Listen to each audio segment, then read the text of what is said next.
Welcome back, I'm Ryan from Bluewood Gaming, and today I'm going to be talking about Gundam Versus.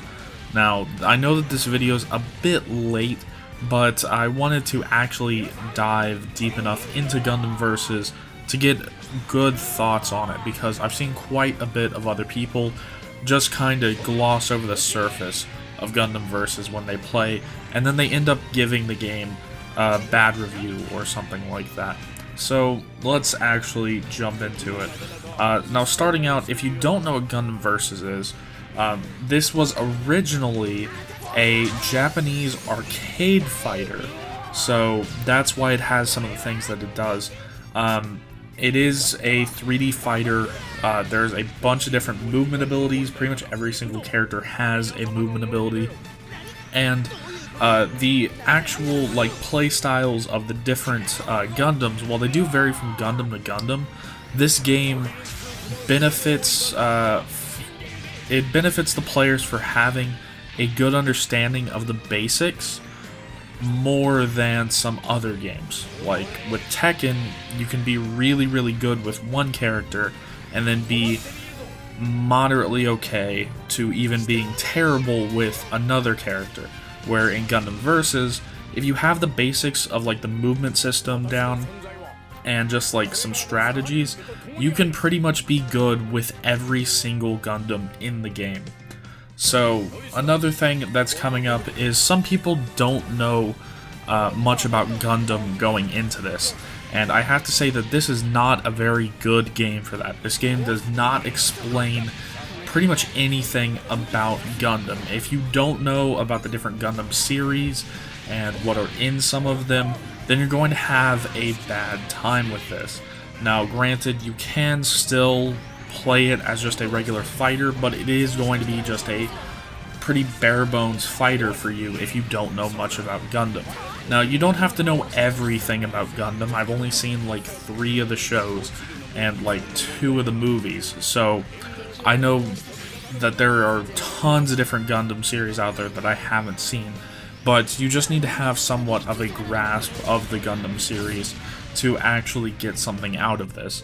I would have liked to see them go over kind of a bit more of an explanation of each of the suits and maybe each of the series. They don't really show that off, because I would like to read about some of these different series, but it doesn't really have much about that. So let's go into the different game modes that you can actually play in Gundam Versus. The first mode is called Ultimate Battle. In this you can choose either 15, 30, or 50 waves of enemies to fight against, and you're just trying to get a better score as you go along. There will be several rounds where you actually have to play against other human beings if you're playing online. If you're playing offline, it just skips those rounds. There's also a boss rush mode that I believe is 15 levels long, but it just kind of lets you play through it to get some more tokens, which is called BP in this game, which I'll talk about that here in a bit. But yeah, it's just a way to kind of play through it so that you don't have to play through the same thing over and over and over again. Now, the next mode is called Trial Battles. Now, trial battles are 10 different routes of trial battles, and then inside each of those routes you can have different sub-routes. It's kind of like a little web of how you can go, but it will be the same fights over and over and over again. At the end, you will be given an amount of BP, and then you will also be given a rank. These ranks go anywhere from being I think D rank is the lowest, and then you can get up to triple S rank, which is the highest. And these are just it's kind of like the story of the game, because apparently these follow the story of several different the Gundam shows, but I don't actually recognize any of these, but they do apparently follow that. But once again, this game doesn't really give any idea where these are actually playing through. So I think one of them is from Gundam Thunderbolt. I know that the original one, or Route 1, is supposedly the original Gundam show, but it'd be nice if they actually gave you some more information about this. Now, the next mode is called Free Battle, but this is essentially the same thing as just your training room in the other fighting games.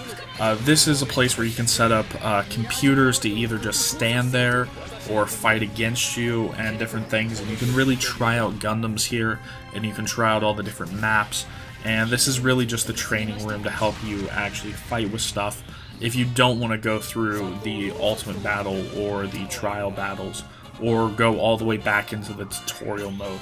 So this is where you can really train when you don't want to fight against real other people. So the next mode that we have after that is player matches. Now this is where you can create your own lobby or join other lobbies to fight humans, and each room can hold up to 18 people, and this is really where you're going to have your battles against your friends and whatnot. And the great thing about it is you can actually set it up to only allow connections that have good strength. And that's something that I really like to see in these types of games, because in this game in particular, when one player has really bad connection, it kind of halts the match for everybody, and it's almost like you're playing in super slow motion. And it's really jittery too, and so having one player with a really bad connection can really hurt this game.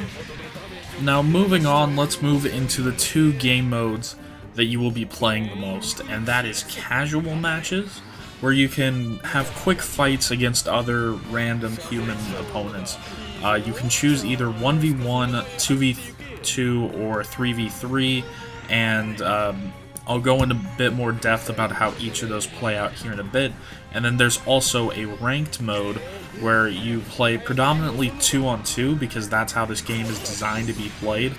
And the great thing about this is you can choose a lot of different parameters to kind of weed out the bad players and the bad teammates that you don't want to play with.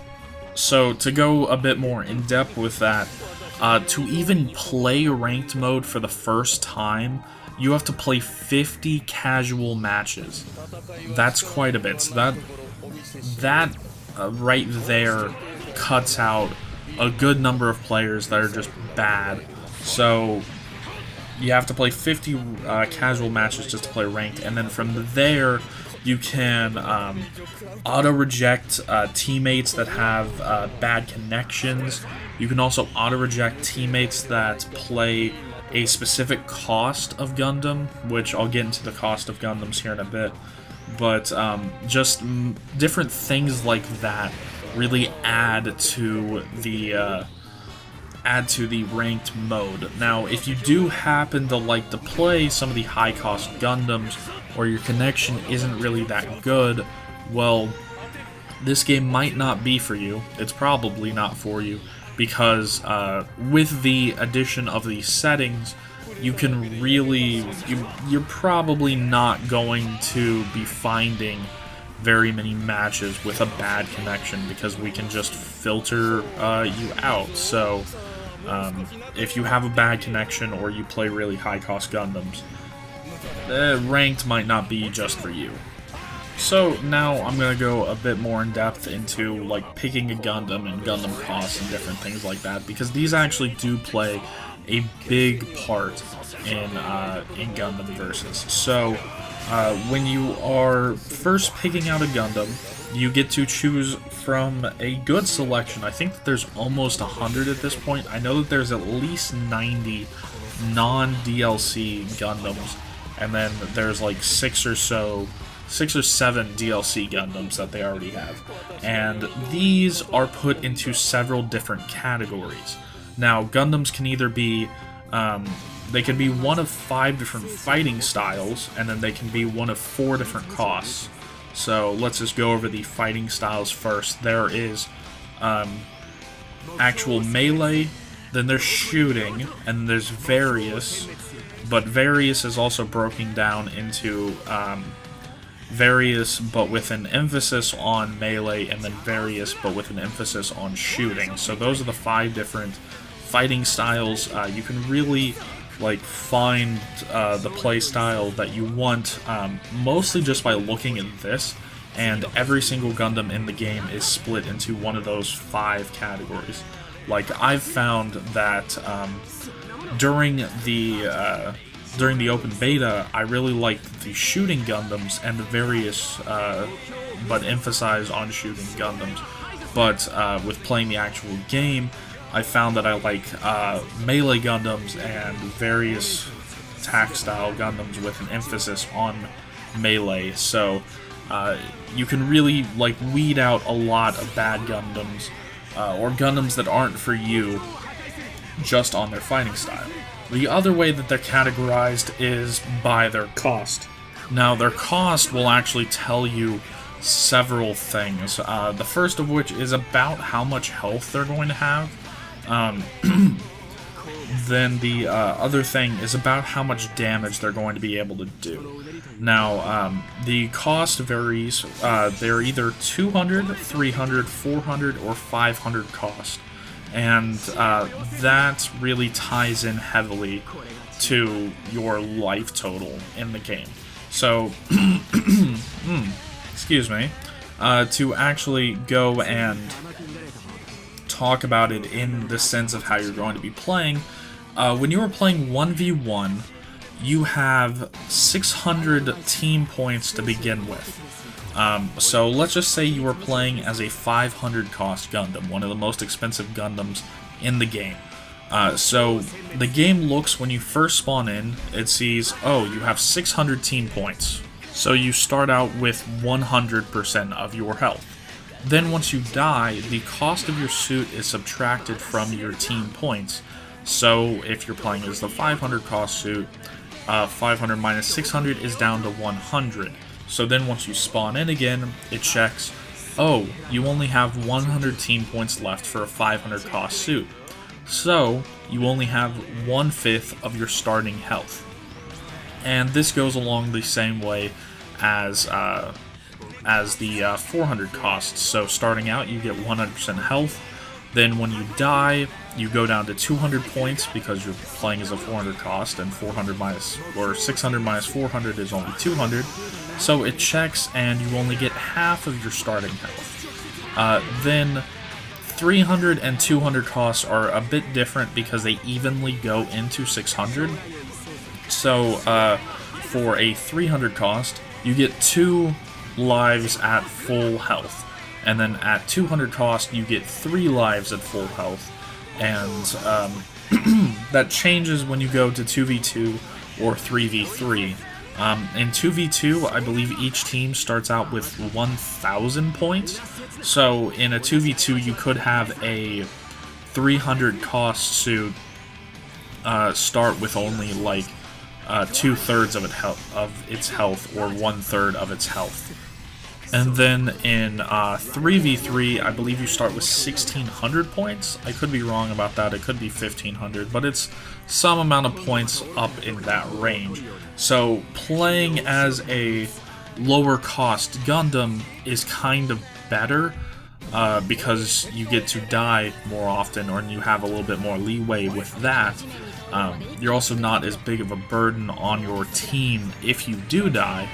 But the flip side of that is a 200 cost Gundam is not going to be able to outmatch a 500 cost Gundam if both players are equally skilled. So that is a bit of where the trade-off comes from. I found that it's best to kind of play as one of the 300 cost suits, just because you get 2 full lives when playing in 1v1. But there are very, very good players that play the 400 and 500 cost Gundams. And then there's also very good players that play the 200 cost Gundams and the 300 cost. There's just, you can be good at any cost. It's just, for new players, you're going to want to start out in that 300 or 400 cost range. Just that when you make mistakes, you don't lose as much as if you're playing a 200 or a 300 cost Gundam. I meant a 200 or a 500 cost Gundam. You don't lose as much. Now, there is one more thing that I almost forgot to talk about, and that is the addition of strikers. Now, strikers are unlocked by going through and leveling up other mobile suits, and you can buy strikers once you level up mobile suits, but they are essentially attacks that you can call in that are another Gundam comes in and does an attack. Like the one that I use a lot is Kamari's Trooper, his specific striker, which summons in the Gundam Kamari's Trooper, and he lunges forward with his melee weapon. And some other ones fire their guns, some fire huge beams, some have tracking missiles. Some other ones run up and like hit them with their melee weapon. There's just a wide variety of different strikers, and these help you kind of catch your opponent sometimes. That's usually how I use mine.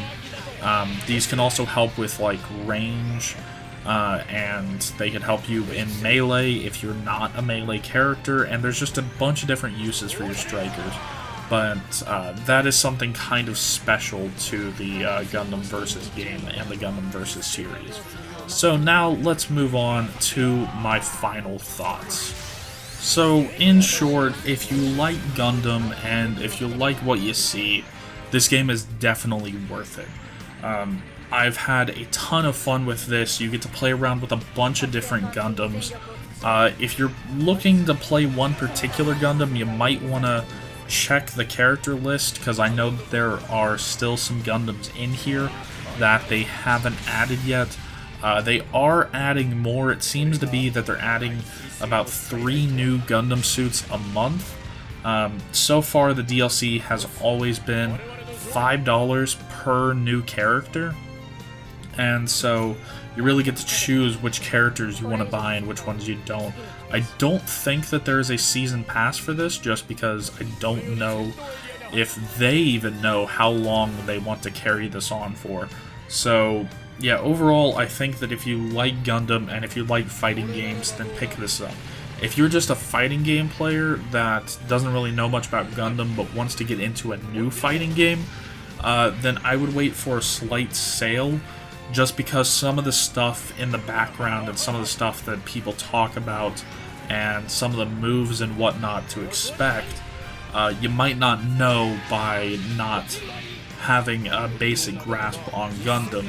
But if you do go out and get that basic grasp on Gundam, then this game is definitely worth picking up at full price. So that is going to be it for this. I may put more videos of Gundam Versus up on my channel just because I have so much fun playing this game. So that is going to be it for this.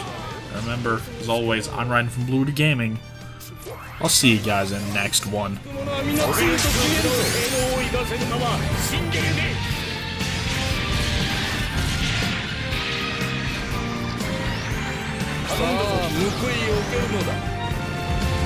遊びが過ぎたようだ。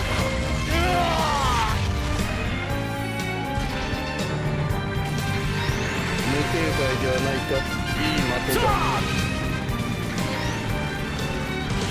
おし勝ったな。あれはいいものだ。